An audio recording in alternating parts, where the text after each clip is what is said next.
ክርስቲያኖች ይሁ በእምነት ምን ጾም ከሆነ ጾም እንዲህ ያለ ኃይል አላት። እውነት ለመናገር ስጋችንም ጤነኛ ነው የምታደርገው።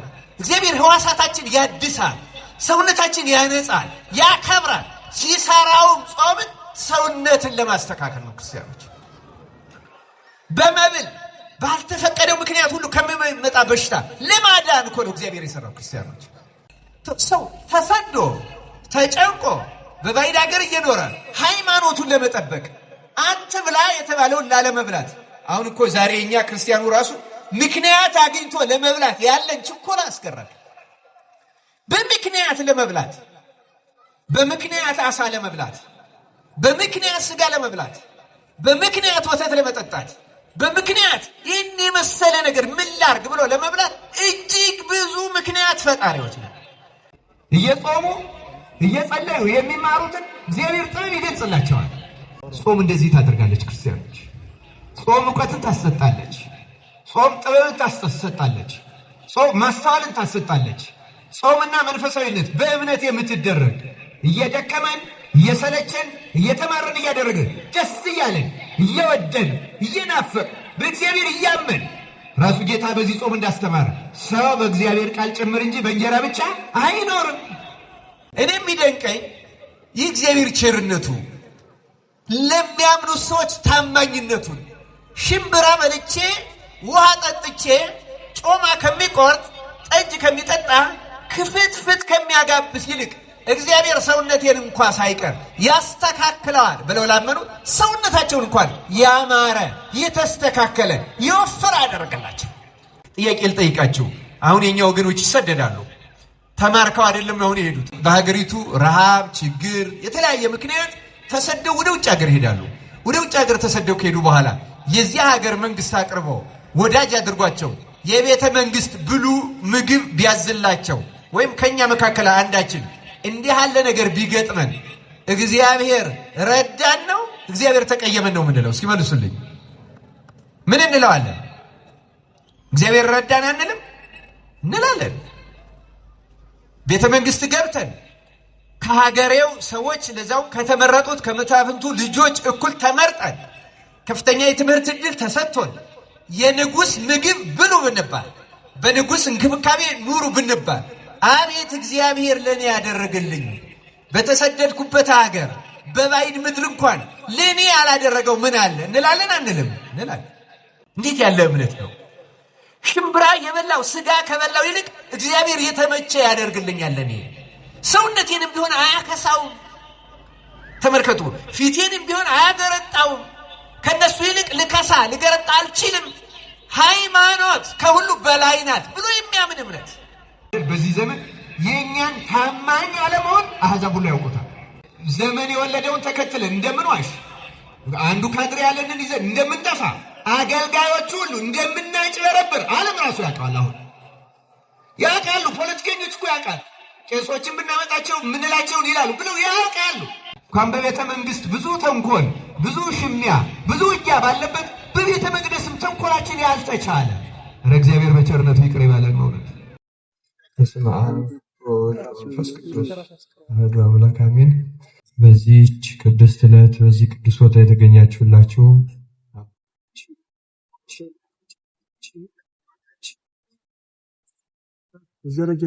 እንደምን ሰነበታችሁ? እንደምን አመሻችሁ? አሜን።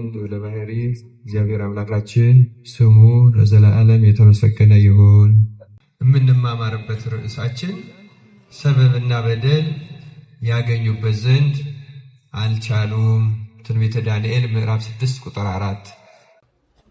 ዳንኤል በእግዚአብሔር ፊት በእውነት በቅንነትና በንጽህና በታማኝነት ካገለገሉት አገልጋዮች አንዱ ነው። አስተውሉ። በቤተ ክርስቲያን ወይም በእግዚአብሔር ዘንድ አገልጋዮች ለእግዚአብሔር ታማኝነት ያላቸው እንዲሆኑ እንጂ በሰው ዘንድ ተቀባይነት ያላቸው እንዲሆኑ አይመከርም። ምን ማለት ነው? በሰው ዘንድ ተቀባይነት እንዲኖራቸው አይመከርም ማለት ሰው እንዲቀበላቸው ብለው ሰውን የሚመስሉ ማህበረሰቡን የሚመስሉ ምን ያስደስተዋል ብለው እንደ አርቲስት ለማስደሰት የሚቆሙ ሊሆኑ አይችሉም። አገልጋዮች ምን ያህል ሰው ይቀበለናል ብለው መጨነቅ የለባቸው። ስለሚቀበላቸው ሰው ቁጥር የሚያስቡ ከሆኑ ታማኝ አገልጋዮች መሆን አይችሉም። አንድ የጥበብ ሰው ዓላማው ተቀባይነት ማግኘት ነው፣ በብዙ ሰው ተደናቂ መሆን። ምክንያቱም ካለበለዚያ ተቀባይነት ከሌለው ማስታወቂያ መስራት አይችልም፣ በጥበቡ ዓለም መስራት አይችልም፣ መደነቅ አይችልም፣ መብላት አይችልም። ዓላማው ራሱ መደነቅ፣ መታወቅ፣ ባጭሩ በጥንቱ አማርኛ ተቀባይነት ማግኘት ማለት ይሄ ነው። የእግዚአብሔር ሰዎች ደግሞ ዓላማቸው ተቀባይነት ለማግኘት ራሳቸውን ማመቻቸት ሳይሆን የላካቸው የእግዚአብሔር መልእክት ታማኞች ሆነው መገኘት ነው። አምላካችን እግዚአብሔር በዚህ ዘመን ያለነውንም ታማኞች እንድንሆን በቸርነቱ ይርዳን። ችግሩም ያለው እዚህ ውስጥ ነው። ለእግዚአብሔር ታማኝ አለመሆን፣ ለተቀበሉት አደራ ታማኝ አለመሆን፣ ለእግዚአብሔር ቃል ታማኝ አለመሆን፣ ለእውነት ታማኝ አለመሆን ነበሩ። ብዙ ሰዎች ታማኝ ሆነዋል። እንዲያውም ሐዋርያዊ የሚል ቅጽል የተሰጠው 20ኛው የእስክንድርያ ፓትርያርክ ቅዱስ አትናቴዎስ ዓለም ሁሉ አይፈልግህም፣ ሊሰማህም አይፈልግም፣ ማንም አይቀበልህም አሉት። እሱም እኔም ዓለምን አልፈልገውም ነው። ምክንያቱም ካልተቀበለኝ ልምሰለው ሊል አይችልም። ዓላማው ሰዎች የሚስማሙበትን ወይም የሚፈልጉትን ማድረግ ከሆነ አንድ ሰው የእግዚአብሔር አገልጋይ መሆን አይችልም። ገና ከመጀመሪያዎቹ ነቢያት ቀዳሚ የሆነው ነቢየ እግዚአብሔር ሙሴ፣ ሊቀ ነቢያት ሙሴ በሕዝብ ዘንድ ያለ ተቀባይነት ቢያስጨንቀው ቢኖረው እንደ ወንድሙ እንደ አሮን ለሕዝቡ ጣዖትን እየሰራላቸው ይከተላቸው ነበር። ሕዝብ ሊያስቸግር ይችላል። አንዳንድ ጊዜ መንግስታት ብቻ አይደሉም፣ ሕዝብ ራሱ ፍላጎት አለው፣ አመለካከት አለው። ያን አመለካከት ከየትም ሊያመጣው ይችላል። እስራኤሎች ከግብፅ እንዳመጡት የእኛም ሕዝብ ከዚህ ዓለም ከሚዲያው ከምናምኑ የተለያየ አስተሳሰብ ልናመጣ እንችላለን። በዚያ ጊዜ አገልጋዮች ነገሮችን በእግዚአብሔር ቃል ብቻ እየመዘኑ እያነጠሩ ለእግዚአብሔር ታማኝ መሆን እስካልቻሉ ድረስ ይህ እግዚአብሔር አገልጋዮች መሆን አይችሉም። እና ታማኝ አገልጋይ መሆን ቀላል አይደለም፣ ብዙም ዋጋ ያስከፍላል። እንኳን ከጠላት ከወዳጅ ዋጋ ያስከፍላል። ብዙዎቹ የእግዚአብሔር ነቢያት፣ ብዙዎቹ የእግዚአብሔር አገልጋዮች ከህዝባቸው ራሱ መከራ ተቀብለዋል። ሙሴ ትልልቅ መከራ የተቀበለው ከወገኖቹ ከእስራኤል ነው። ሌላ ጊዜ ደግሞ ወደ መጸዳጃ ቤት በአሁኑ ቋንቋ ወደዚያ ውስጥ ጥለውታል። ኢትዮጵያዊ አቢሜሌክ ነው ያወጣው ክርስቲያኖች። ያ ሁሉ የተደረገው ለእግዚአብሔር ታማኝ ለመሆን ነው። ለማን ታማኝ ለመሆን ነው? የህዝቡ ስሜት መቀበል እኮ ይችላል፣ እንደፈለጋችሁ ማለት ይችላል። እውነተኛ አገልጋዮች ግን ህዝቡን እንደፈለጋችሁ አይሉ። ምክንያቱም አገልጋዮች የሚሾሙበት ዋና ዓላማ ሰዎች ወይም ክርስቲያኖች ወይም አማኞች በብሉይ ኪዳንም እንደፈለጉት እንዲኖሩ ለማመቻቸት ሳይሆን ሰዎች እንዲኖሩት እግዚአብሔር የፈለገውን እንዲኖሩ ለመርዳት ነው። ተመልከቱ። አሁንም የቤተ ክርስቲያን ተልእኮዋና ዓላማዋ የምዕመናንን ፍላጎት ማሟላት አይደለም። እግዚአብሔር ለምዕመናን እንዲደረግ የፈለገውን ማሟላት ነው። እግዚአብሔር ምዕመናንን ማለትም አማኞች ማለት ፓትርያርኩን የሚጨምራል። ምዕመን ማለት ክህነት የሌለው ማለት ብቻ አይደለም። በተለምዶ እንደዚህ ያልወሰደ ምዕመን ማለት አማኝ ማለት ነው። ከፓትርያርክ ምንም ክህነት እስከሌለው ድረስ ያለው ሰው በሙሉ ምዕመን ነው። እንዲያውም ራሱ መድኃኔዓለም ክርስቶስም በኩረ ምዕመናን ተብሏል። ጌታ መድኃኔዓለም ራሱ አሁን አንዳንድ ምዕመናን ይጠሩበታል፣ እንደ ማዕረግ እየተደረገ እየተሰጠ ነው። በእውነተኛው መንገድ እውነተኛው በኩረ ምዕመናን መድኃኔዓለም ክርስቶስ። ምክንያቱም ሰው የሆነው ለአርአያም ስለሆነ ታማኝ ነው። እሱ ታማኝ ነበረ እና ዳንኤል ከታማኝ አገልጋዮች ለእውነት ብቻ ከኖሩት ታማኞች አገልጋዮች ካለ እግዚአብሔር ፈቃድ ካለ እግዚአብሔር ፍላጎት እግዚአብሔር ካዘዘውና እግዚአብሔር እንዲሆን ከፈለገው ውጪ አንድም ነገር ሳያደርግ ከኖሩት ጥቂት አገልጋዮች መካከል አንዱ ዳንኤል ነው። እግዚአብሔር ከእርሱ በረከት ያካፍለን። እዩ ክርስቲያኖች፣ ስለ ዳንኤል አንዳንድ ታሪካዊ ነገሮችን ላስቀድምላችሁ።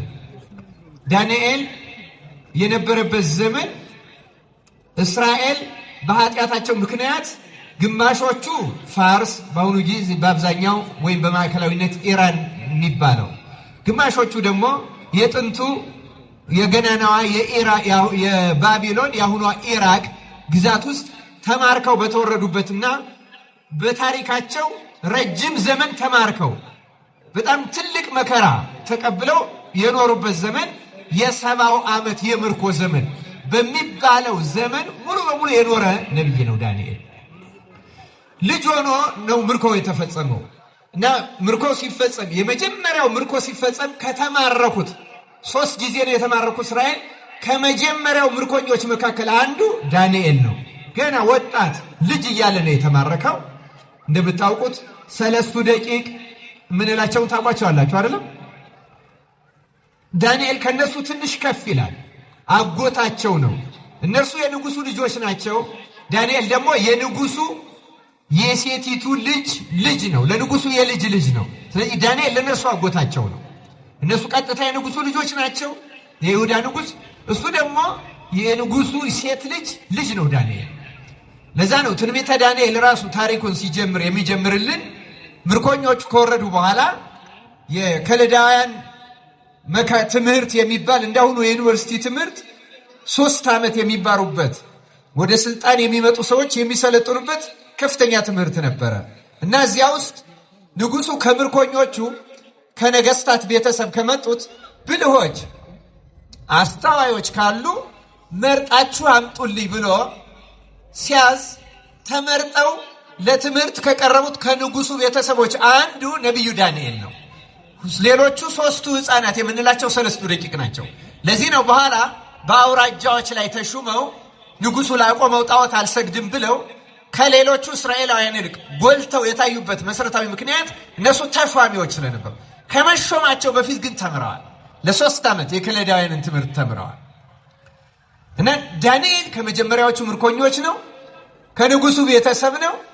የከለዳውያንን ትምህርት ከተማሩት መካከል ነው እና ዳንኤል ተመልከቱ፣ እስራኤል አዋቂ ስለነበረ እስራኤል ስትበዘበዝ፣ ቅጽሮቿ ሲናዱ፣ ቤተ መቅደሷ ሲፈርስ፣ ነዋያተ ቅድሳት ሲመዘበሩና ያች ገናናዋ የነ ዳዊት የነ ሰሎሞን እስራኤል እንዳልሆነች ሆና ብትንትኗ ሲወጣ ባይኑ ያየ ምስክር የነበረ ነብይ ነው። በእርግጥ በዚያ ዘመን ትልቁ ነብይ ዳንኤል ነው። ኤርምያስ ነው። ኤርምያስ ብቻም አይደለም፣ ሌሎቹም ነቢያት አሉ። ግን የዳንኤል ነብይነት ባቢሎን ከወረደ በኋላ ነው እንጂ ከመውረዱ በፊት ገና ልጅ ነው፣ አዋቂ ነው። ትልቁ ነብይ ኤርምያስ ነው የነበረው። ኤርምያስ መክሯል፣ አስተምሯል። ህዝቡ አልሰሙትም፣ እምቢ ብለዋል፣ አምፀዋል፣ ተማርከዋል። እሱም ጭምር ተማርኳል። ኤርምያስ ከምርኮ አልተመለሰም። በኋላ ብዙዎቹ እስራኤላውያን 70 ዓመት ረጅም ዘመን ስለሆነ በዚያው ሞተው ቀርተዋል። በዚያው በባዕድ ምድር የተወለዱትና አንዳንዶቹ ናቸው የተመለሱት። ዳንኤል ግን ምርኮ ሲፈጸም የነበረ ነብይ ብቻ ሳይሆን ምርኮ አልቆ ከተመለሱት ከጥቂቶቹ መካከል አንዱ እንደገና ዳንኤል ነው። በጣም ታሪካዊ ሰው ክርስቲያኖች።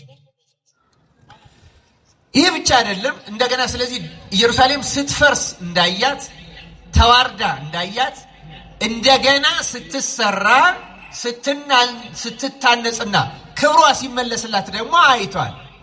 ዳንኤልን እንደዛ ያሳየ እኛም የቤተ ክርስቲያንን ክብር ተመልሶ ለማየት ያብቃን ማለት ክርስቲያኖች። እና በዚህ ምክንያት ትንቢተ ሕዝቅኤል ምዕራፍ 14 ላይ አንድ ቃል አለ። ምንድነው ቃሉ? እግዚአብሔር በእስራኤል ላይ መቆጣቱን። ሕዝቅኤልን በነገራችን ላይ የምርኮ ዘመን ነቢያት ነው፣ ግን ስለኋለኛው ከምርኮ በኋላ ስላሉት ነቢያት ስላሉት ህዝብ ትንቢት ተናግሯል። እና ህዝቡን እግዚአብሔር እንደሚቀጣ እንደማይምራቸው በማንም ምልጃ እንደማይምራቸው ሲናገር ሶስት ሰዎችን ያነሳል እግዚአብሔር። እንዲህ ይላል እግዚአብሔር ዘትንቢተ ሕዝቅኤል ምዕራፍ 14 ቁጥር 14 ላይ እነሆ ይህን ህዝብ አጠፋዋለሁ፣ ስለ ኃጢአቱ ምክንያት አጠፋዋለሁ፣ ማንም ቢመጣ አልምረውም። ሌላው ቀርቶ ይልና እግዚአብሔር ማንን ያነሳል? ኖህ፣ ኢዮብና ዳንኤል እነዚህ ሶስቱ ምርጥ ወዳጆች እንኳን በፊቴ ቢቆሙ ቢኖሩ በመካከላቸው እነርሱን አድኜ ህዝቡን አጠፋዋለሁ እንጂ ስለ ሶስቱ ስለ እነዚህ ምርጥ ወዳጆች እንኳን ብዬ ህዝቡን አልምረውም ብሎ ይናገራል። ይህን ታሪክ ያነሳሁት ለምንድን ነው? ዳንኤልን እግዚአብሔር በጣም ከፍ ካሉት ጻድቃን ቁጥር በብሉይ ኪዳን ጻድቃን እጅግ ከፍ ያሉትን ሲጠራ ከነዚያ ውስጥ አንዱ አድርጎ የጠራው ነቢዩ ዳንኤልን ነው። እግዚአብሔር አምላካችን በዚህ ታላቅ ነቢይ በረከት ሁላችንም ይጎብኘን። አስተውሉ ክርስቲያኖች። ዳንኤል ለምና እነዚህ ሶስቱን ለምንድን ነው ያነሳው የሚለውትን ሊቃውንት ሲተረጉሙ ያለውን ሐሳብ ለአብራራ በትንሹ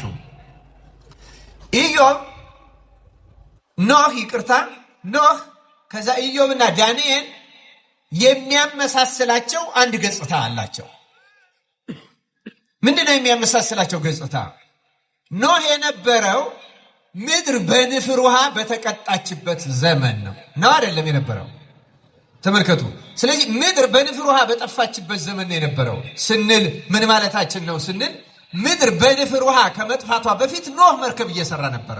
ስለዚህ በንፍር ውሃ ከመጥፋቷ በፊት ያለችው ምድር ከጠፋች በኋላ የሚያውቃት ብቸኛው ሰው ምስክር ማን ነው የነበረ ማለት ነው? ኖህ ብቻ ነው የነበረ። ኖህ ከመጥፋቷ በፊት ያውቃታል። በጠፋች ጊዜም አይቷል፣ ምስክር ነው። በመርከብ ሆኖ 8 ቤተሰቦችን ይዞ ከእንስሳትና ከአራዊት የተፈቀደላቸውን ይዞ ምድር ስትጠፋ፣ በባህር ስትሰጥም፣ በፈላ ውሃ ስትገሸር፣ ከታች መሬት ተደላ ማዕበል ስታወጣ፣ ከላይ ሰማይ የሚቀደር ነገር ባይኖረውም የተቀደደ መስሎ መዓት ሲያወርድ፣ ፍጥረት ሲጠፋ፣ በአስጨናቂ ነገር ሲጠፋ ኖህ አይቷል። ስለዚህ ከዚያ ሁሉ ያተረፈው አምላክ ኖህ ጻድቅ ቢሆን ነው አይደለም? እጅግ ጻድቅ ቢሆን በሱ ምክንያት ሌሎች ፍጥረታትም ድነዋል። ክርስቲያኖች ኢዮብም ተመሳሳይ ታሪክ አለው። ኢዮብ ምን አይነት ጻድቅ እንደሆነ እናውቃለን። በዘመኑ የሚመጻደቁ እሱ ራሱ በሱ ቋንቋ መጥፎ አጽናኞች የሚላቸው ጓደኞቹ አሉ። ከዚያ ውጭ ምድሪቱ በኃጢአት የረከሰች ነበረች። እሱ ግን ስለ ገድሉ በራሱ ላይ መከራ ተቀብሏል። ኖህ በሌሎች ላይ መከራ ሲቀበል ነው ያየ። ኢዮብ ደግሞ መከራ በራሱ ላይ ነው የተቀበለ። ኢዮብ ሀብት ንብረቱ ብዙ ሆኖ ጤነኛ ሆኖ ከብሮ ገኖ ለ10 ልጆቹ በየዕለቱ ጠዋት አንድ መስዋዕት ማታ አንድ መስዋዕት እየሰዋ ልክ በኦሪት እንደታዘዘው በኦሪት ቤተ መቅደስ በነጋ አንድ በግ በሰርክ አንድ በግ ይሰዋ ነበረ።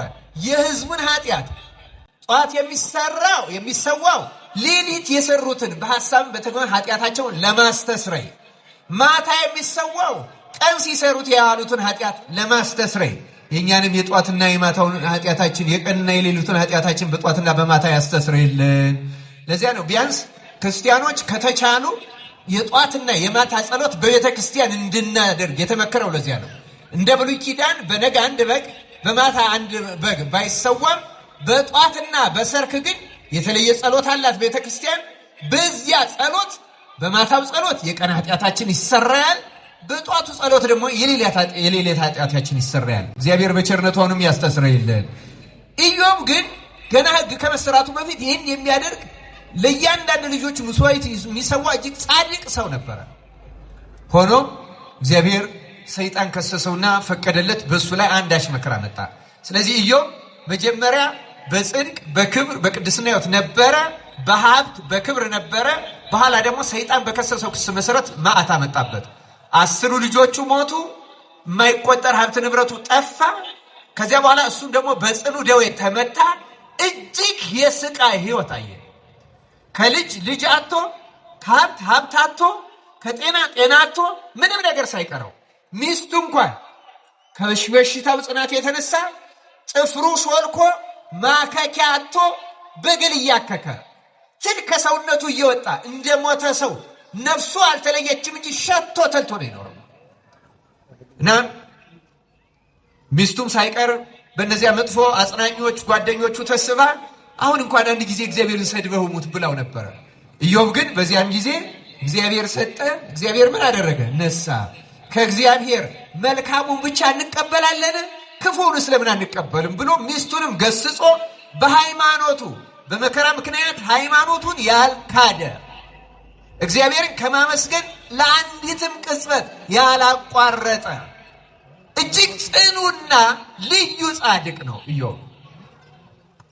ከዚህ ሕይወት በኋላ ደግሞ እግዚአብሔር በዮርዳኖስ ወንዝ ተጠመቅ አለው። ተጠመቀ፣ ዳነ፣ ጤናው እንደቀድሞው ተመለሰለት፣ የበለጠም ጤነኛ ሆነ። ልጆች የበለጡ ልጆች ሰጠው እግዚአብሔር። ሀብት ንብረቱን ቀድሞ ከነበረው እጥፍ አድርጎ ሰጠው። ስለዚህ ተመልከቱ፣ ኢዮብን ቅድመ ጥፋት ሕይወቱን ያውቃል፣ ጊዜ ጥፋት ሕይወቱንና ሰቀቀኑን ያውቃል፣ ድህረ ጥፋት ደግሞ እንደገና አዲስ ሕይወት ኖረዋል። ተመልከቱ፣ ዳንኤል ከነዚህ ነው የተቆጠረው።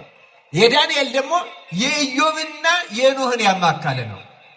ተመልከቱ፣ ኖህ የዓለምን ጥፋት ነው ያየ፣ ኢዮብ የራሱን ጥፋት ነው ያየ። ዳንኤል ደግሞ የሕዝብንም የራሱንም መከራ አብሮ የተቀበለ በመካከል ያለ። ስለዚህ ኢየሩሳሌምን ከመጥፋቷ በፊት የሚያውቃት፣ በጠፋችም ጊዜ የሚያውቃት፣ እንደገና ደግሞ ከምርኮ በኋላ ተመልሶ ተሰርታ የሚያውቃት ዳንኤል።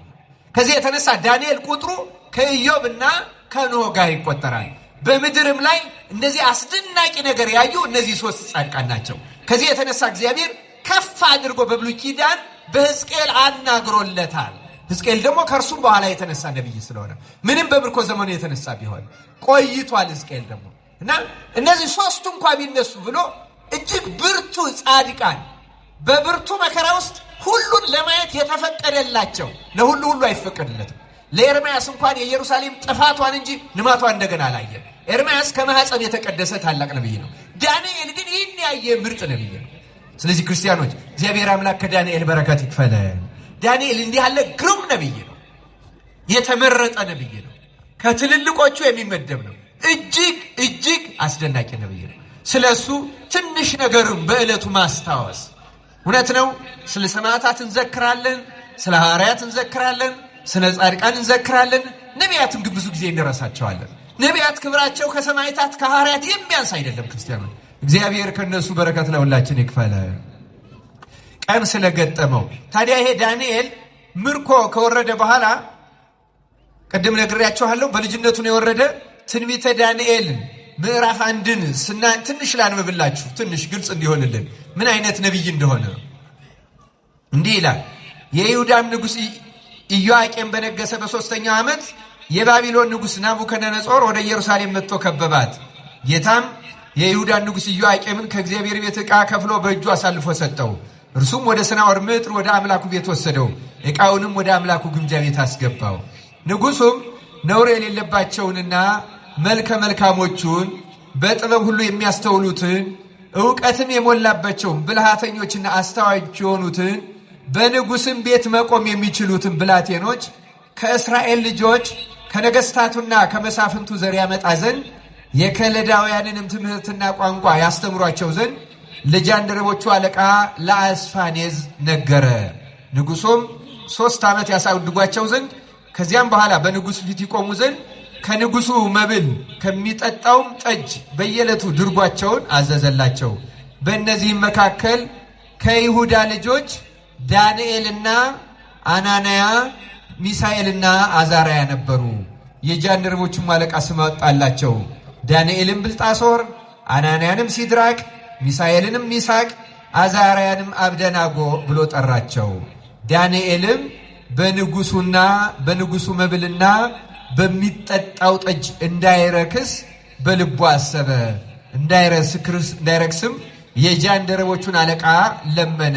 እግዚአብሔርም በጃንደረቦቹ አለቃ ፊት ለዳንኤል ሞገስንና ምሕረትን ሰጠው። የጃንደረቦቹም አለቃ ዳንኤልን መብሉንና መጠጡን ያዘዘላችሁን ጌታዬን ንጉሡን እፈራለሁ። በዕድሜ እንደናንተ ካሉ ብላቴኖች ይልቅ ፊታችሁ ካስቶ ያየ እንደሆነ ከንጉሡ ዘንድ በራሴ ታስፈርዱብኛላችሁ አለው። ዳንኤልም የጃንደረቦቹ አለቃ በዳንኤልና በአናንያ በሚሳኤልና በአዛርያ ላይ የሾመውን ሜልዳርን እኛን ባሪያዎችህን 10 ቀን ያህል ትፈትነን ዘንድ እለምንሃለሁ፣ የምንበላውንም ጥራጥሬ የምንጠጣውንም ውሃ ይስጡን። ከዚያም በኋላ የኛን ፊትና ከንጉሱ መብል የሚበሉትን የብላቴኖቹን ፊት ተመልከት፣ እንዳየሁም ሁሉ ከባሪያዎቹ ጋር የወደድከውን አድርጋለሁ። ይህንም ነገራቸውን ሰምቶ 10 ቀን ፈተናቸው። ከ10 ቀን በኋላም ከንጉሱ መብል ከበሉ ብላቴኖች ሁሉ ይልቅ ፊታቸው አምሮ ስጋቸውም ወፍሮ ታየ። ሜልዳርም መብላቸውንና የሚጠጡትን ጠጅ አስቀርቶ ጥራጥሬውን ሰጣቸው። ለእነዚህም ለ4ቱ ብላቴኖች እግዚአብሔር በትምህርትና በጥበብ ሁሉ ዕውቀትንና ማስተዋልን ሰጣቸው። ዳንኤልም በራእይና በሕልም ሁሉ አስተዋይ ነበረ ይላል። ስለ ቃሉ የእግዚአብሔር ስሙ የተመሰገነ ይሁን። አንድ ቁጥር ግን ልጨምር። እሺ በኋላ ጨምራታለሁ። አስተውሉ። ዳንኤል እንግዲህ ቅድስ ነው የሚጀምረው ከዚህ ነው። ብላቴና ነው፣ ገና ወጣት ነው። ወደ ባዕድ ሀገር ነው ሄደው። እንዳሁኑ ዘመናዊ ነገር የለም። ልክ እንደ ዩኒቨርሲቲ ያለ የንጉሱ ማሰልጠኛ ገቡ። ምግብ የታዘዘላቸው ከንጉሱ ከቤተ መንግስት ድርጎ ነው የታዘዘላቸው፣ ጠጅ ሳይቀር። የንጉሱ የተመቻቸ ጮማው፣ ስጋው፣ ምቾት ያለው ምግብ ተመደበላቸው። ሌሎቹ ከከለዳውያን ናቸው። ከእስራኤል የመጡት ግን እነዚህ 4ቱ ናቸው። ከ3ቱ ዳንኤል ደግሞ በእድሜው ትንሽ ከፍ ስለሚል ልክ ይሄ የንጉስ የተመቸ ምግብ የተመቸ አኗኗር ሲገጥመው ያሰበውን ሐሳብ ነው የሚነግረን መጽሐፍ ቅዱስ።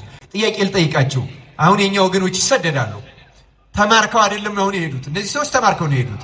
የኛ ወገኖች ግን በሀገሪቱ ረሃብ፣ ችግር፣ የተለያየ ምክንያት ተሰደው ወደ ውጭ ሀገር ይሄዳሉ። ወደ ውጭ ሀገር ተሰደው ከሄዱ በኋላ የዚያ ሀገር መንግስት አቅርቦ ወዳጅ አድርጓቸው የቤተ መንግስት ብሉ ምግብ ቢያዝላቸው ወይም ከኛ መካከል አንዳችን እንዲህ ያለ ነገር ቢገጥመን እግዚአብሔር ረዳን ነው እግዚአብሔር ተቀየመን ነው ምንለው? እስኪ መልሱልኝ። ምን እንለዋለን? እግዚአብሔር ረዳን አንልም? እንላለን። ቤተ መንግስት ገብተን ከሀገሬው ሰዎች ለዛው ከተመረጡት ከመሳፍንቱ ልጆች እኩል ተመርጠን ከፍተኛ የትምህርት ዕድል ተሰጥቶን የንጉስ ምግብ ብሉ ብንባል፣ በንጉስ እንክብካቤ ኑሩ ብንባል፣ አቤት እግዚአብሔር ለኔ ያደረገልኝ በተሰደድኩበት ሀገር በባዕድ ምድር እንኳን ለኔ ያላደረገው ምን አለ እንላለን? አንልም? እንላለን። እዩ እነዚህ ሰዎች ግን ያሉት ዳንኤል ምን አለ ይላል? በንጉሱ መብልና መጠጥ እንዳይረክስ አሰበ። ተመልከቱ። በሁለት ምክንያት ነው ይሄን ያሰበው። አንደኛው እስራኤላውያን ሕግ አላቸው። የሚበላ እንስሳ አለ፣ የማይበላ እንስሳ አለ። አይደለም እንዴ? ባቢሎናውያን ይሄ ሕግ የላቸውም። እስራኤል የማይበሉትን እንስሳ ሁሉ ይበላሉ። ስለዚህ የንጉሱን መብል የሚበሉ ከሆነ በመጽሐፍ ቅዱስ እንዳይበሉ ከተከለከሉት ተሰርቶ ይመጣላቸውና ሊበሉ ነው። የማያውቁትን ሊበሉ ነው። የማላውቀውን የምቾት ምግብም ቢሆን ሌሎች ሰዎች የሚበሉትም ቢሆን ደግሞ እኔ በሀገሬ አይደለሁም። ምክንያት እኮ አለው ዳንኤል።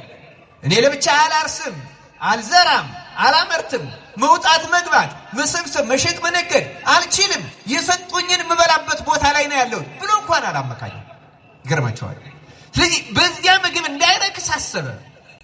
ሰው ተሰዶ ተጨንቆ በባዕድ ሀገር እየኖረ ሃይማኖቱን ለመጠበቅ አንተ ብላ የተባለውን ላለመብላት።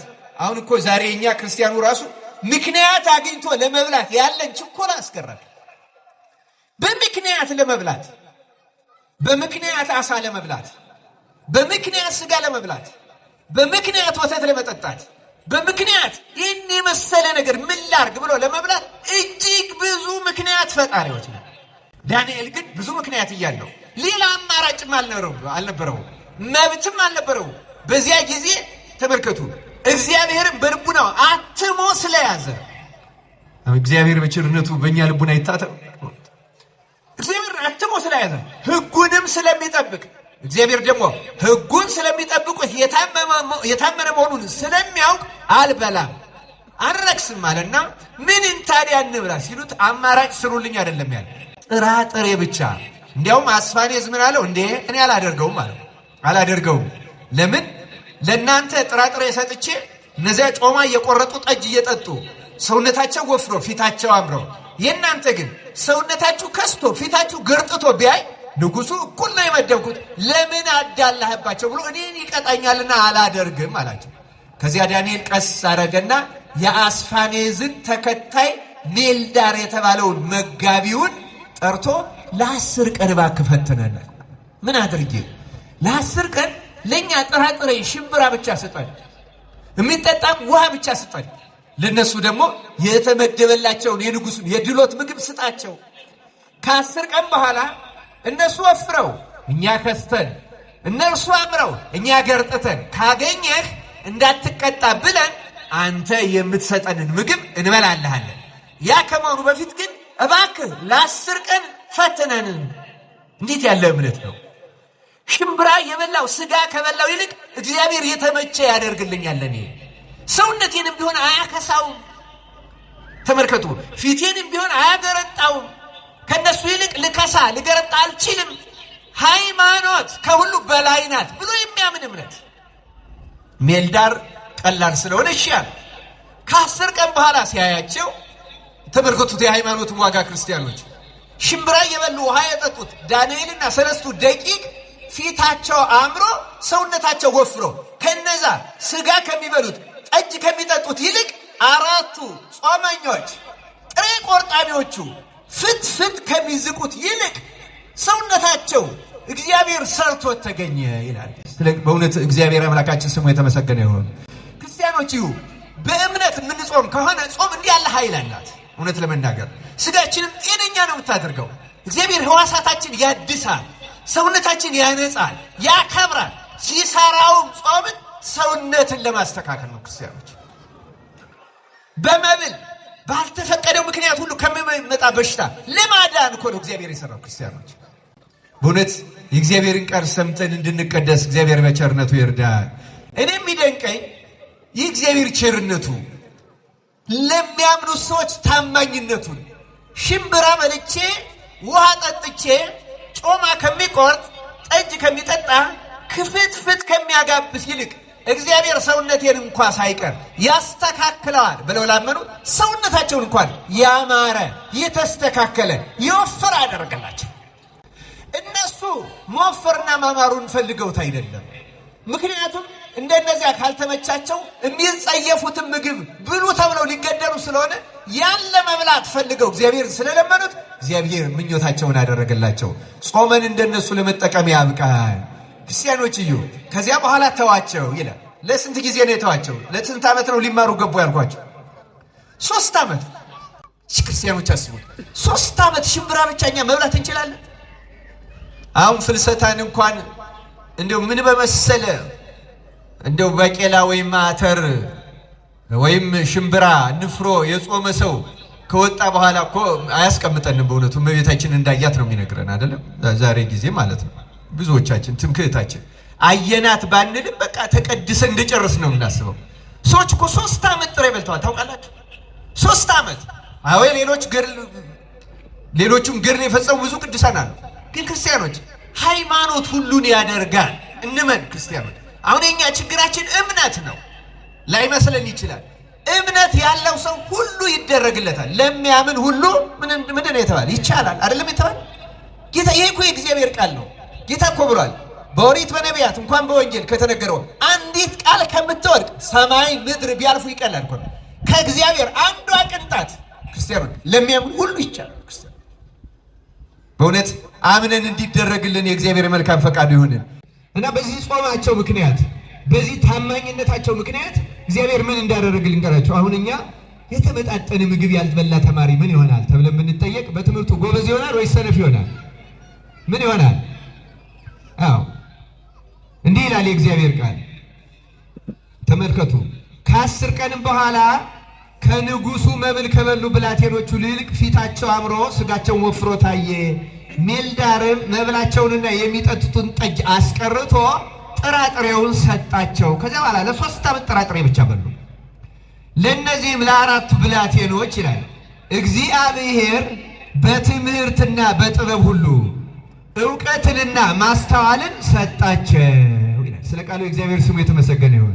ማን ሰጣቸው? እግዚአብሔር። ምን ሰጣቸው? ጥበብንና ዕውቀትን ማስተዋልን።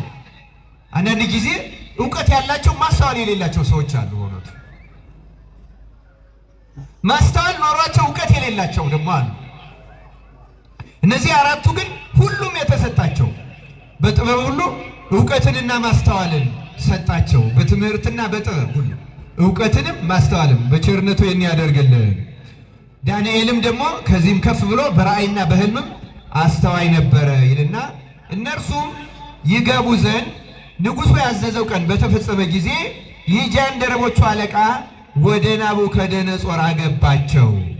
ንጉሡም በተነጋገራቸው ጊዜ ከብላቴኖቹ ሁሉ እንደ ዳንኤልና እንደ አናንያ እንደ ሚሳኤልና እንደ አዛርያ ያለ አልተገኘም። በንጉሡም ፊት ቆሙ። ንጉሡም በጠየቃቸው በጥበብና በማስተዋል ነገር ሁሉ በግዛቱ ሁሉ ከሚኖሩ አስተውሉ፣ በግዛቱ ሁሉ ከሚኖሩ የሕልም ተርጓሚዎችና አስማተኞች ሁሉ እነርሱ 10 እጅ የበለጡ ሆነው አገኘባቸው ይላል። ስለ ቃሉ የአምላካችን የእግዚአብሔር ስሙ የተመሰገነ ይሁን። ስንት እጅ የበለጡ ሆነው ተገኙ? 10 እጅ። ማን ነው እንዲበልጡ ያደረጋቸው? እግዚአብሔር። እየጾሙ እየጸለዩ የሚማሩትን እግዚአብሔር ጥበብ ይገልጽላቸዋል። በእምነት ሆነን ክርስቲያኖች በማስተዋል ሆነን እንዴ እግዚአብሔር ጥበብ ከሰጠ እኮ ከማንም ያስፈልጠናል ከፈለገ። ተመልከቱ። ስለዚህ በዚያ በታላቁ የገናናው የባቢሎን ግዛት በዚያ ስር ካሉ አስማተኛ ቢባል፣ ጠቢብ ቢባል፣ አዋቂ ቢባል፣ ፈላሳ ቢባል ማንም ቢመጣ እንደ ዳንኤልና እንደ 3 ደቂቅ ያለ አንድም ሰው አልተገኘም። ጾም እንደዚህ ታደርጋለች ክርስቲያኖች። ጾም እውቀትን ታሰጣለች። ጾም ጥበብን ታሰጣለች። ጾም ማስተዋልን ታሰጣለች። ጾምና መንፈሳዊነት በእምነት የምትደረግ እየደከመን እየሰለቸን እየተማረን እያደረግን ደስ እያለን እየወደን እየናፈቅ በእግዚአብሔር እያመን ራሱ ጌታ በዚህ ጾም እንዳስተማረ ሰው በእግዚአብሔር ቃል ጭምር እንጂ በእንጀራ ብቻ አይኖርም። በእንጀራም እንድንኖር ያደረገ ራሱ እግዚአብሔር ነው። ክርስቲያኖች ሲፈጥረን በምግብ እንድንኖር አድርጎ ባይፈጥረን እንደ መላእክት እኮ ያለ ምግብ እንድንኖር ማድረግ ይችላል ከፈለገ። በዚህ እንድንኖር ያደረገ ከዚህ ውጭ እንድንኖር ማድረግ ይችላል። ማመን ብቻ ነው የሚያስፈልገን። ክርስቲያን ዳንኤል ቅድስናው የሚጀምረው የዚህ ነው። ገናንነቱ መውጣት የሚጀምረው እንደሰማችሁት በሕልም በራእይ አስተዋይ የሆነ እየጎላ ይወጣ የዚህ ታላቅ ነቢይ በረከቱ በሁላችን ይደርብን። ስለዚህ ተመልከቱ፣ እነዚህ አራቱ ወጣቶች ከዚያ በኋላ ናቡከደነጾር መደባቸው። የታላላቅ አውራጃዎች ሹም አድርጎ መደባቸው። እንደምታውቁት በቅዱስ ገብርኤል በታኅሳስ ገብርኤል በዓል በምናከብረው በዓል ላይ ሲነገር እንደምትሰሙት ዳንኤል እና በተለይ ዳንኤል በጣም ጎልቶ የወጣው ናቡከደነጾር ትልቅ ጣዖት ከማቆሙ በአቆመም ጊዜ እሱ አንዱ መገለጫቸው ነው። ግን መጀመሪያ ንጉሡ ናቡከደነጾር ሕልም አየ።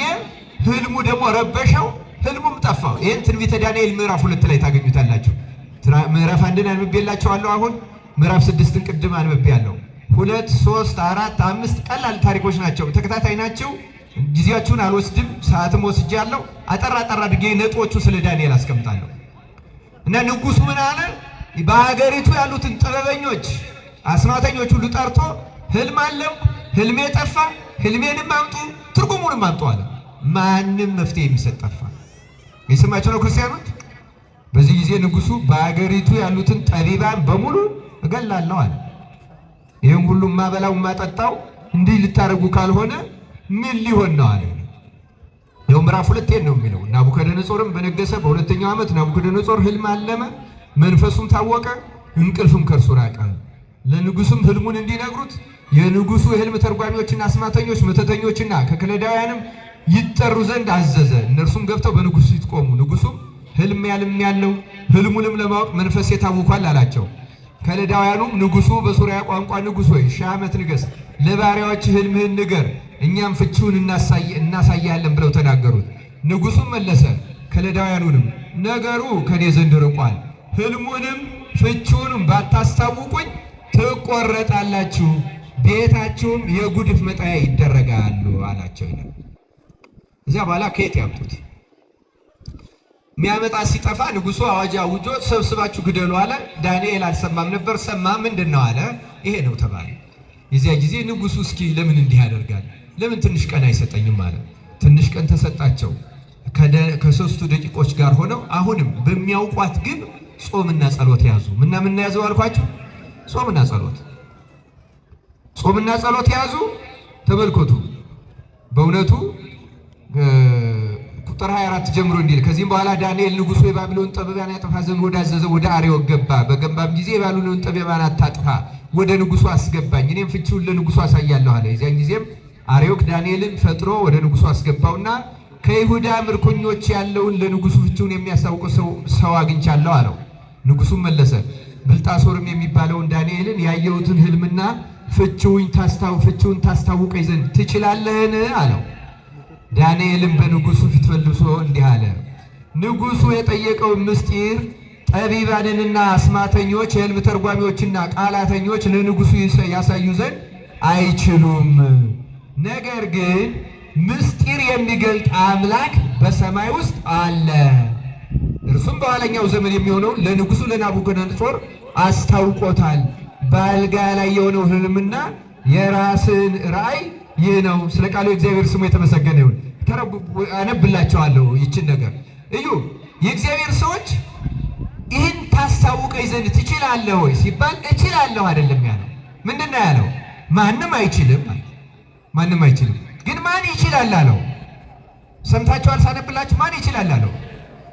ምስጢር የሚያውቅ በሰማይ አንድ አምላክ አለ። የእግዚአብሔር ሰዎች ታማኝ ናቸው። ታማኝነታቸው ቅድም እንዳልኳችሁ ለእግዚአብሔር አስቀድመው የእግዚአብሔር ስም ይጠራሉ። እግዚአብሔርን ለማያውቀው ያሳውቃሉ።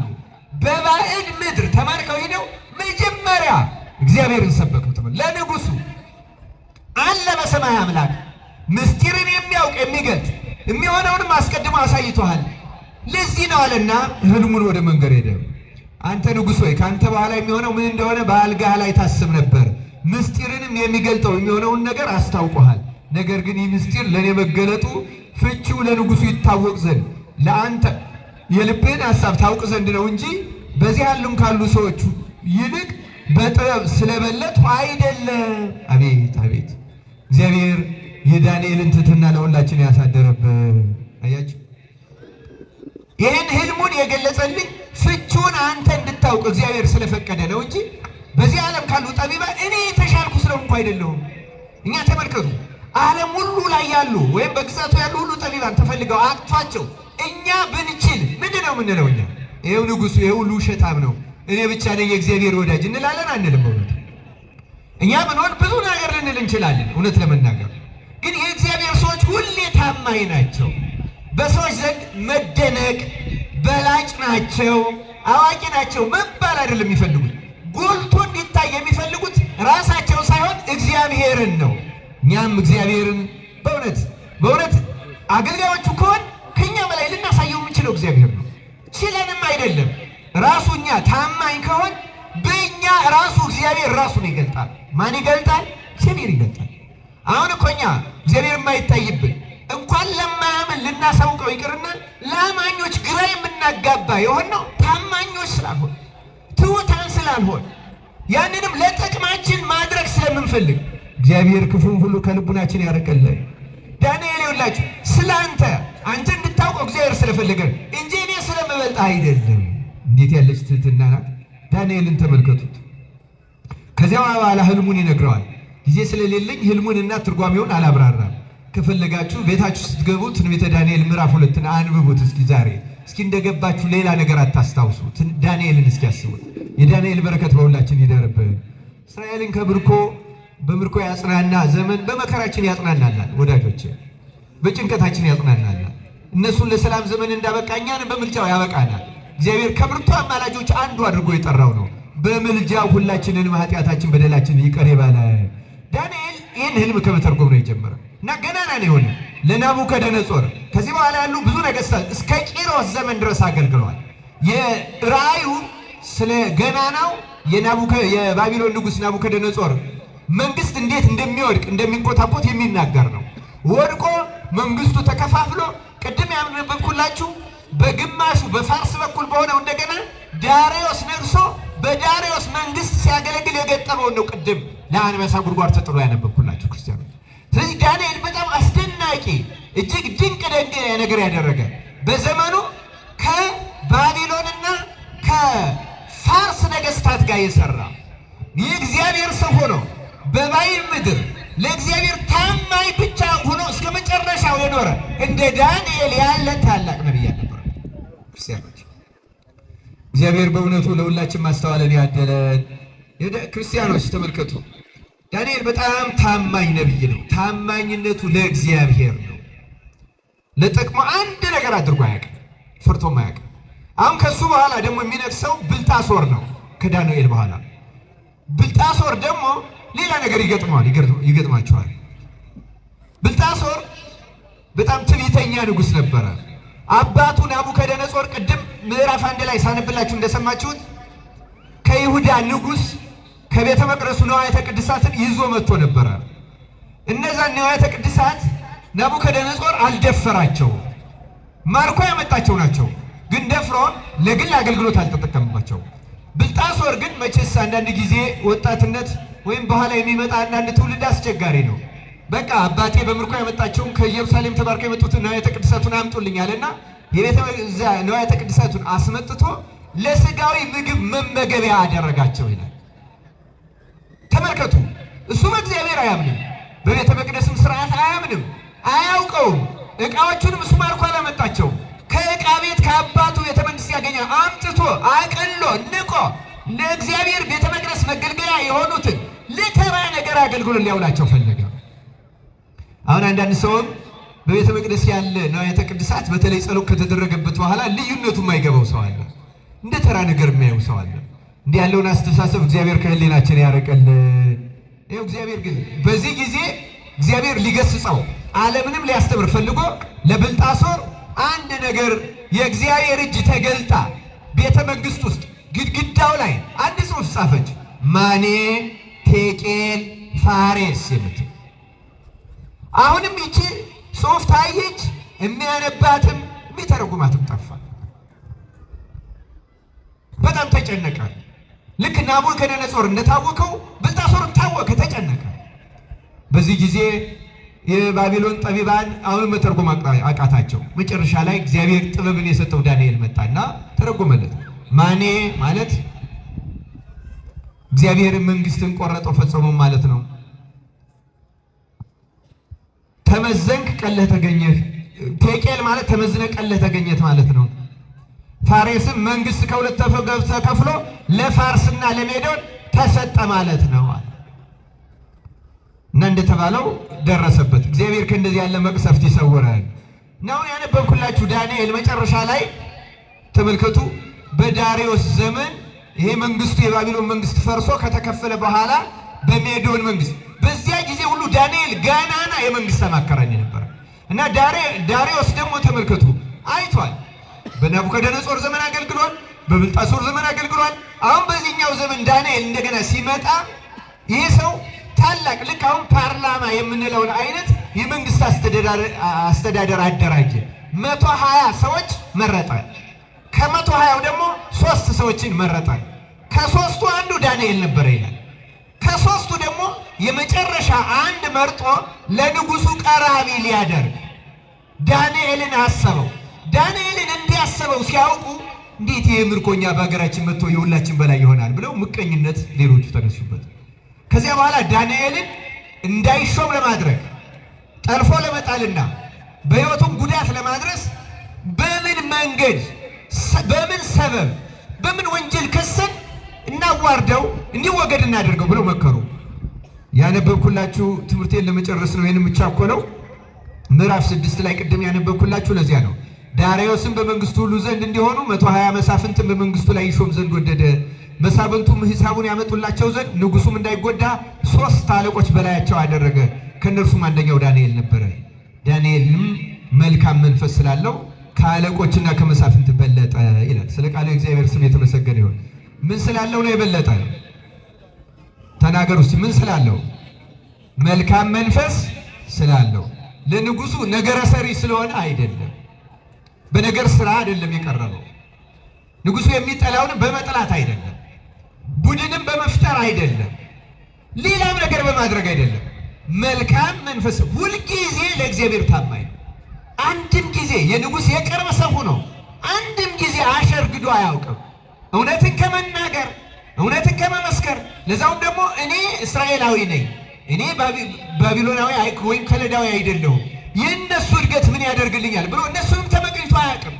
ህዝባቸውን በቅንነት ያገለግላል፣ በእውነት ያገለግላል፣ ያላድሎ ያገለግላል። ለንጉሱ የሚጠቅመውን መንግስቱ የሚጸናበትን ሀገሩ የሚያድግበትን ያማክራል እንጂ አንዱን ለመጥቀም አንዱን ለመጉዳት አንድም ነገር አድርጎ አያውቅም። እውነት ነው የሚናገረው። መንፈሱ መልካም ነው። ምቀኝነት የለውም፣ ቅናት የለውም፣ በልጦ የመታየት ፍላጎት የለውም። እግዚአብሔር ከፍ እያደረገው እያስበለጠ እንኳን እግዚአብሔር ለአንተ ሲል ገለጸው እንጂ እኔ ከሌሎቹ አልበልጥም የሚል ትሁት ነው። ትህትና ስላለው፣ ጥበብ ስላለው፣ እውቀት ስላለው፣ ለእግዚአብሔር ታማኝ ስለሆነ፣ በዚያ ላይ ደግሞ እግዚአብሔርን ከማምለክ አንድን ጊዜ አቁሞ ስለማያውቅ ታማኝነት ሁሌ የጸና ስለሆነ እግዚአብሔር ድንቅ ያደርግለታል። በሁሉም ጊዜ መታመንን እግዚአብሔር በቸርነቱ ያደለ። እኛ እውነቱ እንኳን በክፉ ጊዜ በመልካም ጊዜ ታማኝ መሆን ያቃተን ሰዎች ነን። ገና ሳያስጨንቁን የምንጨነቅ፣ በእውነቱ ሰዎች ያላሰቡትን ክፋት የምናሳስብ፣ በዚያ ለመወደድ የምንጣጣር፣ እንኳን በቤተ መንግስት ብዙ ተንኮል፣ ብዙ ሽሚያ፣ ብዙ ውጊያ ባለበት በቤተ መቅደስም ተንኮላችን ያልተቻለ፣ እግዚአብሔር በቸርነቱ ይቅር ይበለን። በእውነት መልካም መንፈስ ስላለው ከሁሉ በለጠ። ተመልከቱ። ከዚያ በኋላ ሰዎች 120 በሙሉ ምክር የያዙት አንድ ዳንኤልን ጠልፎ ለመጣል ነበረ። ነቢየ እግዚአብሔር ዳንኤልን፣ ያን ጾመኛውን ዳንኤልን፣ ያን ጸሎተኛ ዳንኤልን፣ ያን ታማኝ ዳንኤልን፣ ያ እግዚአብሔር ከእርሱ ጋር የሆነለት ዳንኤልን፣ ያ የመጪውን ዘመናት ምስጢር ሁሉ የተገለጸ ዳንኤል ለመጣል መከሩ። ሰበብ ሲፈልጉ ግን በዳንኤል ላይ ሰበብና በደል ያገኙበት ዘንድ አልቻሉም። አቤት እንዴት መታደል ነው! እንዴት መታደል ነው! እግዚአብሔር በቸርነቱ ከዚህ ታላቅ ነቢይ በረከቱን ጸጋውን ለሁላችን ያካፍለን። ክርስቲያኖች ልጠይቃቸው፣ አይሁድ ጌታን ሲከሱ ሰበብ አግኝተዋል አላገኙም? አግኝተዋል አላገኙም? እንዲያውም ብዙ ሰበብ። አንደኛ የእግዚአብሔር ልጅ ነኝ ይላል፣ ሁለተኛ ሰንበትን ይሽራል፣ በሰንበት ቀን ይህን ያደርጋል እያሉ ብዙ ሰበብ ፈጥረዋል። አሁን ዳንኤል ከጌታችን በልጦ ነው አይደለም? ክርስቲያን ይህን ያነሳው ስለምንድነው? ጌታ ምንም ምክንያት የሌለበት የተቀጠቀጠ ሸንበቆን ያልሰበረ የበራ ጧፍ ያላጠፋ አንድም ምክንያት የሌለበት ነበር። ምንም ምክንያት ያልተገኘበት ዕውሩን እያበራ ለምጻሙን እያነጻ አንካሳውን እያረታ ሙቱን እያነሳ ድንቅ ቢያደርግም አይሁድ ግን ሰበብ ያገኙ ዘንድ ችለዋል፣ ወይም ሰበብ አላጡ። እግዚአብሔር ግን ዳንኤል እንደረገው ተመልከቱ። ስለዚህ ሰበብና በደል የሚከሱበት የሚያስጠቁት አንዳችም ነገር አጡ። ሲያጡ አንድ ነገር አሰቡ። ዳንኤልን ማጥመድ የምንችለው በሃይማኖቱ ብቻ ነው አሉ። በምኑ ብቻ? አቤት የእግዚአብሔር ሰዎች! የእግዚአብሔር ሰው ማለት ያለ ሃይማኖታችን ከነቀፉት ምን ልናደርግ እንችላለን? ከሃይማኖቱ በቀር ተመልከቱ፣ በአሕዛብ መካከል በባቢሎን ምድር አንድም ነቀፋ ነውር ያልተገኘበት እንዴት ያለ መታደል ነው! ሰበብ በደል ያልተገኘበት። በደል አልተገኘ፣ እሺ በደል አይገኝም። ሰበብ እንዴት ይጠፋለታል? ሰው ምንም ቢሆን ሰበብ አይታጣለትም። ግን ተመልከቱ፣ ፍጹም ለእግዚአብሔር ታማኝ የሆነ ሰው እግዚአብሔር ይጋረድለታል። ለእኛም በቸርነቱ ይጋርድልን። ግን እንዲጋረድልን መጀመሪያ እንንጻ፣ እንደ ዳንኤል እንታመን፣ እንደ ዳንኤል ንጹም፣ እንደ ዳንኤል እንጸልይ፣ እንደ ዳንኤል ትሑታን እንሁን ክርስቲያኖች። ስለዚህ ከአምላኩ ሕግ በቀርና ዳንኤል ደግሞ በቀን 3 ጊዜ የቤቱን መስኮት ወደ ኢየሩሳሌም አድርጎ ወደ የት አድርጎ? ኢየሩሳሌም የእግዚአብሔር ከተማ ናት፣ የቤተ ክርስቲያን ምሳሌ ናት። ለዚያ ነው አሁን የሀገራችን ሰው በገጠሩ ስትሄዱ በመንገድ አልፎ ቤተ ክርስቲያን አሻግሮ የሚያይበት ቦታ ላይ መሳለሚያ የሚባል ቦታ ያዘጋጅና ወደ ቤተ ክርስቲያን ዞሮ ይሰግዳል። አይሰግድም? ይሰግዳል። ይሄ ከብሉይ ኪዳን ጀምሮ የመጣ የእግዚአብሔር ልዩ የመመስገኛው ቦታ በምድር ላይ ያኔ በብሉይ ኪዳን ኢየሩሳሌም ነበረች። በአዲስ ኪዳን ግን ጌታ ለሳምራዊቷ ዮሐንስ 4 ላይ እንዳለው እንዳሁኑ በኢየሩሳሌም ሳይሆን በመንፈስና በእውነት በመላው ዓለም የሚመለክበት ጊዜ ደርሷል ስላለ በመላው ዓለም ቤተክርስቲያን ታንጻ ይሰገድለታል፣ ይመለካል ክርስቲያን። ያን ጊዜ ግን ብቸኛው የእግዚአብሔር ማደሪያ አንድ ቤተ መቅደስ ያለባት ታቦት የነበረባት ክህነት መስዋዕት የነበረባት ብቸኛው ኢየሩሳሌም ስለነበረች ዳንኤል መስኮቱን ወደዚያች አድርጎ ይሰግዳል ሁልጊዜ። እንዲህ ያለውን ልቡና እግዚአብሔር አምላካችን ያሳደረብን። ስለዚህ ምን አሉ? ጸሎቱ ታማኝ መሆኑን አውቀው እነሱ ራሱ ሕግ ብናወጣ ዳንኤል ይገርመኛል። ከሱ ታማኝነት ይልቅ የእሱን ታማኝነት አሕዛብ ራሱ ያውቁታል። ለምሳሌ ማንም ሰው ወደ አምላኩ በዚህ 30 ቀን አይስገድ ብለን ስናወጣ ዳንኤል ሕጋችን አክብሮ ለአምላኩ መስገድ እንደማያቆም እርግጠኞች ነበር። ታውቃላችሁ? ሕጉን እኮ ያስወጡት እሱ አምላኩን ያስቀድማል። ከአምላኩ የሚያስቀድመው ሕግን የእግዚአብሔር ከመፈጸም የሚያቆመው አንዳች ነገር የለም። አይፈራም፣ አይሰቀቅም ብለው ነው። እኔ የሚገርመኝ ይሄ ነው። እውነት ነው የምነግራቸው። ዳንኤልስ ታማኝ ነው። አሁን እግዚአብሔር ታማኝ ነው፣ ለሃይማኖቱ ታማኝ፣ ለሕጉ ታማኝ ነው። ግን የእሱን ታማኝነት አሕዛብ ሁሉ ያውቁታል። አሁን እኮ ታውቃላችሁ አይደል? በዚህ ዘመን የእኛን ታማኝ አለመሆን አሕዛብ ሁሉ ያውቁታል። አሕዛብ እንደምን ዘመን የወለደውን ተከትለን እንደምንዋሽ፣ አንዱ ካድሬ ያለንን ይዘን እንደምንጠፋ፣ አገልጋዮች ሁሉ እንደምናጭበረብር ዓለም ራሱ ያውቃል። አሁን ያውቃሉ። ፖለቲከኞች እኮ ያውቃሉ። ቄሶችን ብናመጣቸው ምንላቸውን ይላሉ ብለው ያውቃሉ። እንደዚህ ታማኝ ሆነን እንድንገኝ አምላካችን እግዚአብሔር ይርዳን። ይቆየን። ወስብሐት ለእግዚአብሔር።